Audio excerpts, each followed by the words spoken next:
There's such a double standard. Like, a woman having armpit hair and a man having armpit hair is exactly the same thing. Body hair and whether or not you should shave or wax. There's more pressures on men now these days to do that. As a man, having a hairless body is about beauty, but not masculinity. In the case of women, having a hairless body means being beautiful and feminine. So you can't be feminine and have body hair. Hey, I'm Frankie. We're going to be looking into whether attitudes towards body hair can be sexist. I don't like hair, to be honest. I'd rather not. Don't think for girls needs to be shaved off, clean yourself, look nice for your man. I don't think it necessarily pushes any androgynous agenda. I'm a bit sexist when it comes to body hair. Have you ever thought why you actually have those views in the first place? I'll explain in a bit what Kim Kardashian, a Razor advert and Darwin have to do with it. But first, here are some examples when people have reacted really badly to photos of women with body hair. This model got rape threats.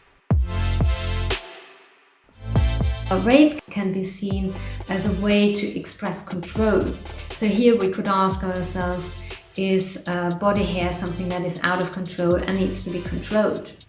Arvida did get some positive comments too. I haven't shaved my body hair in almost 3 years. I realized that I wasn't shaving because I actually wanted to. I was only doing it because society made me feel pressure to, just because I'm a woman. The Billy Razor got loads of people talking. Who that is, ho?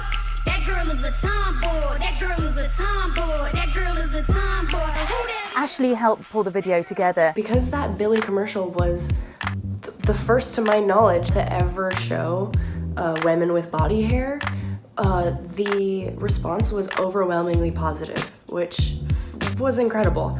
Of course, like, we got some negative response to it. There's always going to be internet trolls. So there were some people who would like hop onto my Instagram posts and say things like, ew, that's gross, like, shave. No guy's gonna want you if you don't shave. And like, that's unhygienic, you know, stuff like that. On the other hand, Kim Kardashian's just been criticised for the lack of body hair in her latest campaign. And it's not just women's hair that makes the headlines, it's also men. I got the goods. Take James Wrighton, Keira Knightley's husband. Just for having his shirt open and showing chest hair, headlines like this one were printed asking if men are manly enough to bear their chest hair too. Guy with loads of chest hair, I would think, is probably a little manlier than a guy with no chest hair. It doesn't matter because it's all about a person's preference and what they're comfortable with. No, because I can't grow any hair, so that's why. The male body is definitely more visible now, it's more public, it's more scrutinized, seen as a problem. Men's magazines tell their readers that they need to get rid of body hair, and more products are offered to do so. There's more pressures on men now these days. You should shave or wax, whatever have you, especially in live Instagram. Detail is really important. What role has history played in our body hair attitudes? Archaeologists reckon that it was cavemen and women that were the first to start shaving, using little stones as shavers and tiny little shells as tweezers. And that was more for safety, so their enemies had nothing to hold on to. Also, it was to stop frostbite and lice. Fast forward a few years, the Egyptians considered pubic hair to be uncivilized. Women would remove hair from the eyebrows down. It was the Romans that made hair removal more about class. They used these massive tweezer-like things called vocella, and they used them on women the moment pubic hair started appearing. When did it become about beauty? It was Charles Darwin who first taught the public that humans are descended from an ape-like ancestor. He believed that we lost our fur due to sexual selection. We preferred hairless mates. So hairlessness became common and in turn beautiful. And through the years, that idea has evolved, and with clothes getting shorter, it's become more of a focus. Some of our attitudes might have been formed by that history, but I want to know what the different trends are all around the world now.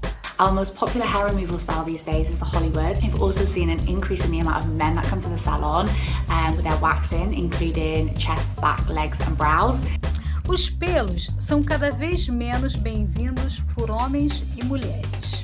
We get more male clients come to us for facial and body hair removal. Women usually get rid of all the hair that's not on their head.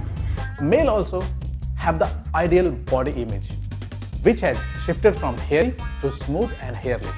We couldn't find the appropriate pictures to demonstrate styles, so Phoebe's filling in.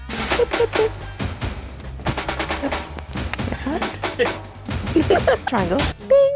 Here's Laura with her final thought. We need a more neutral and natural attitude and see it as a personal decision and not necessarily as a public and political statement. Let's go back through some of the main points.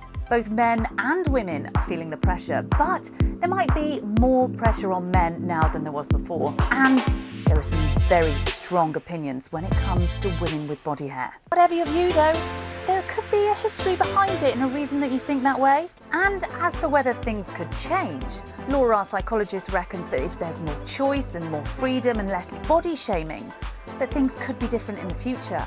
So lots to think about there. Tell me, do you think attitudes are sexist towards body hair?